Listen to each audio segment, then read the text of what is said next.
ہم جب توبہ کریں تو یہ جان کر توبہ کریں کہ ہم نے کن کن گناہوں کی توبہ کر رہے ہیں. ہم نے ایسے کون کون سے گناہ کیے ہوئے ہیں جن گناہوں کی وجہ سے ہم شرمندہ ہو چکے ہیں, اور شرمندگی کے ساتھ ہم اللہ کی بارگاہ میں رجوع کرتے ہوئے اپنے گناہوں کی توبہ کر رہے ہیں. تو آئیے میرے عزیزو, ایک افضل ترین طریقہ میں آپ کو توبہ کرنے کا ایسا طریقہ بتانا چاہوں گا جو میرے پیر و مرشد اور ہمارے سلسلے کے بزرگان دین نے ہمیں بتایا ہے. وہ طریقہ کار میں آپ سے شیئر کرنا چاہوں گا. آپ نے سب نے صلاۃ التوبہ کا نام سنا ہوگا, نماز توبہ. تو میرے عزیزو, 2 رکعت ہمیں صلاۃ التوبہ کی نیت کرنی ہے. 2 رکعت نماز صلاۃ التوبہ ہمیں ادا کرنی ہے. لیکن اس کا طریقہ کار یہ ہے کہ سب سے اول ہم نیت کریں گے, اور نیت کرنے سے پہلے جب ہم حنیف وما انا من المشرکین, اور پھر اس کے بعد میں ہم نیت کریں گے, اور پھر ثنا کے بعد ہم سورہ فاتحہ پڑھیں گے. سورہ فاتحہ کے بعد میں 1 مرتبہ آیت الکرسی پڑھنی ہے, اور آیت الکرسی کے بعد میں 3 مرتبہ سورہ اخلاص پڑھنا ہے, اور پھر اس کے بعد میں رکوع کرنا ہے, سجدہ کرنا ہے. اس طرح ہماری 1 رکعت مکمل ہو گئی. پھر اسی طرح دوسری رکعت مکمل کرنی ہے کہ سورہ فاتحہ پڑھنا ہے, آیت الکرسی پڑھنی ہے, پھر آیت الکرسی کے بعد 3 مرتبہ سورہ اخلاص پڑھنا ہے, اور دوسری رکعت مکمل ہونے کے بعد قیام میں بیٹھ کر اطیات, درود ابراہیم اور دعائے معصورہ پڑھنے کے بعد سلام پھیر لینا ہے اور نماز سے باہر آ جانا ہے. اب اس کے بعد میں ہمیں ہمارا رخ نماز کے لیے جو کعبہ شریف کے طرف ہے, اس رخ کو مدینہ شریف کے طرف موڑ لینا ہے, اور تصور کرنا ہے کہ آپ رسول اکرم صلی اللہ علیہ وسلم کی حجرہ مبارک کے سامنے ہو, اور رسول اکرم صلی اللہ علیہ وسلم کے سامنے سب سے پہلے آپ نے حضور اکرم صلی اللہ علیہ وسلم سے اپنے گناہوں کی معافی طلب کرنی ہے, کیونکہ اول ہم رسول اکرم صلی اللہ علیہ وسلم کے گناہ گار ہیں, ہم ان کے امتی ہیں, اور ہم نے ان کے ہر حکم کی نافرمانی کی ہے. تو سب سے اول ہم رسول اکرم صلی اللہ علیہ وسلم کے گناہ گار ہیں. اس لیے سب سے پہلے ہم رسول اکرم صلی اللہ علیہ وسلم سے اپنے گناہوں کی معافی طلب کریں گے, کیونکہ اللہ رب العزت بھی فرماتا ہے کہ جب تک میرا حبیب معاف نہیں کرے گا تب تک میں بھی معاف نہیں کروں گا. اللہ فرماتا ہے کہ اے لوگو, اگر تم اپنے جانوں پر ظلم کر بیٹھو تو تم میرے حبیب کی بارگاہ میں حاضر ہو جاؤ, اور میرے حبیب سے معافی طلب کرو, اور میرے حبیب سے کہو کہ وہ میری بارگاہ میں یعنی اللہ کی بارگاہ میں تمہاری مغفرت کے لیے دعا کرے. تو میرے عزیزو, سب سے پہلے ہم حضور اکرم صلی اللہ علیہ وسلم سے اپنے گناہوں کی معافی طلب کریں گے, اور پھر رسول اکرم صلی اللہ علیہ وسلم سے التجا کریں کہ یا رسول اللہ صلی اللہ علیہ وسلم, آپ اللہ کے حبیب بڑے ہی محبوب ہو, اللہ آپ کی دعا رد نہیں کرے گا. تو التجا کرے کہ یا رسول اللہ, مجھ گنہگار کو آپ بہتر جانتے ہو, تو آپ میرے گناہوں کی مغفرت کے لیے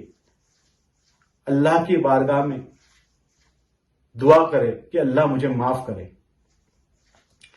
تو میرے عزیزو, یہ اول طریقہ ہے اور افضل طریقہ ہے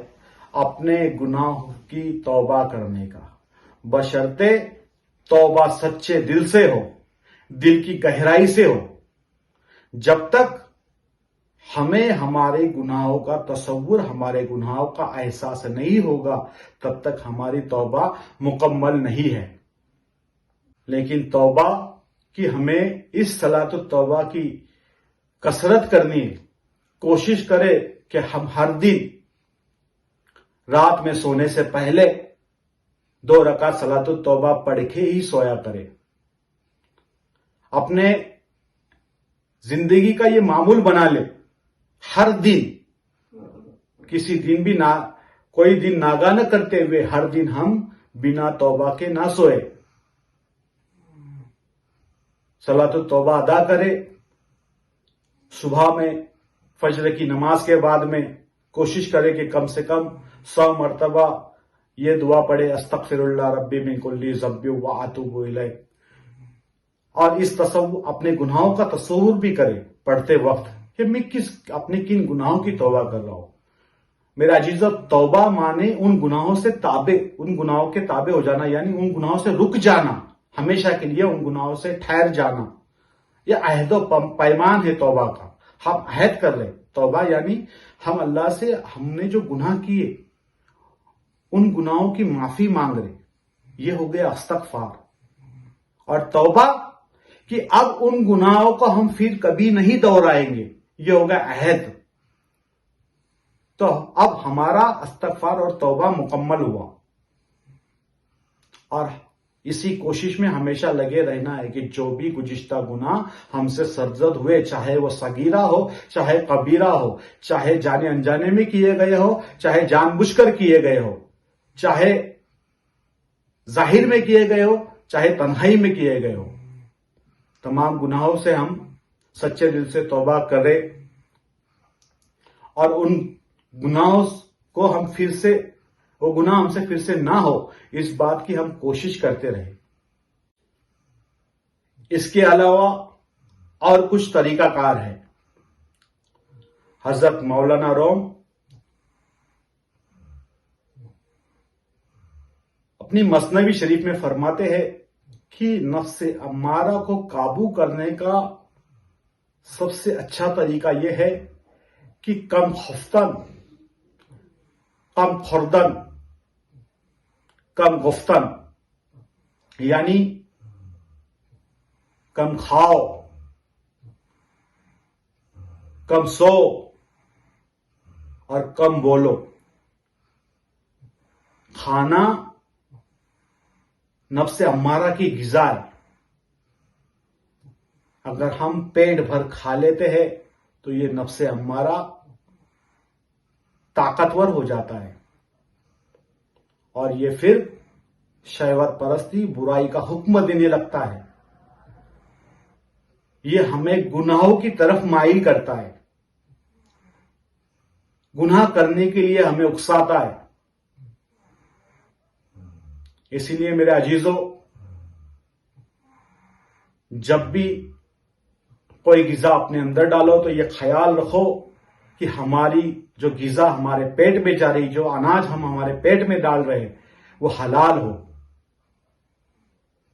اور اس حلال میں بھی تخفیف کر دو، کمی کر دو۔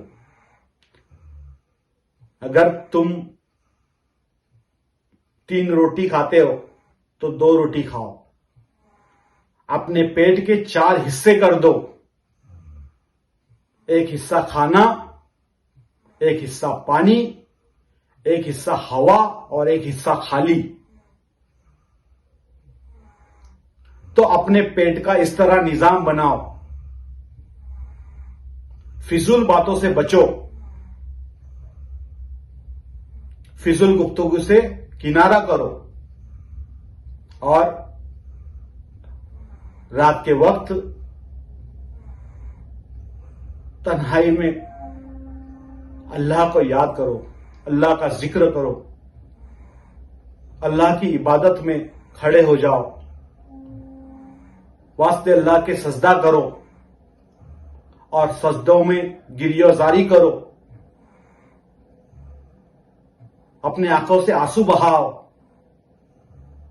بار بار اپنے گناہوں کی معافی طلب کرو اللہ سے۔ تو یہ سب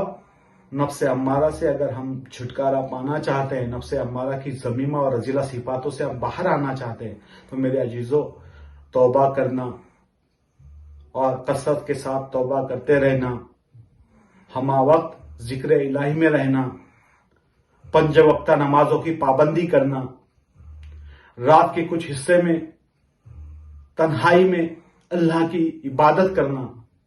اللہ کا ذکر کرنا، کثرت سے حضور اکرم صلی اللہ علیہ وسلم پر درود بھیجنا، اور اس نفس امارہ کی تکبر اور انانیت کو اگر کچلنا چاہتے ہو تو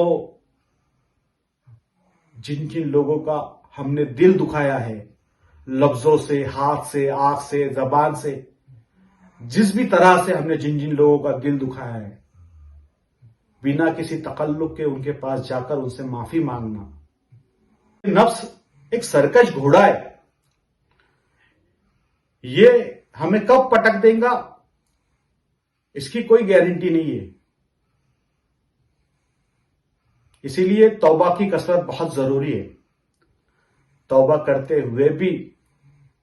یہ جو نفس امارہ بن چکا ہے، یہ اتنا زیادہ ملوث ہو گیا تھا گناہوں میں اور برائیوں میں کہ یہ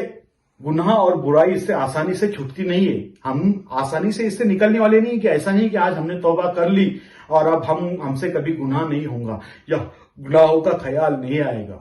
اسی لیے توبہ کی کثرت بہت ضروری ہے۔ اور اس کے علاوہ جب جب ہمارے دل دماغ میں گناہوں کا خیال آئے، یہ نفس امارہ جب ہمارے اندر وسوسہ ڈالے گناہوں کا، گناہوں کے تعلق سے خیالات پیدا کرے، تب کثرت سے ہم یہ دعا پڑھیں: یا مقلب القلوب ثبت قلبی علی دینک، یا مقلب القلوب ثبت قلبی علی دینک۔ یہ دعا کثرت کے ساتھ ہمارے آقا مولا رسول اکرم صلی اللہ علیہ وسلم پڑھتے تھے۔ میرے عزیزو، یہ سب طریقہ کار ہے نفس امارہ کے ذمیمہ اور رذیلہ صفاتوں سے اگر ہم باہر نکلنا چاہتے ہیں تو ان سب طریقوں کو، ان راستوں کو اپنانا پڑے گا۔ نمازوں کی پابندی کرنا پڑے گی، اپنے باطن کو صاف کرنا پڑے گا، توبہ کے پانی سے اسے دھونا پڑے گا، تب جا کے کہیں ہم نفس امارہ کے ذمیمہ اور رذیلہ صفاتوں سے چھٹکارا پا سکیں گے۔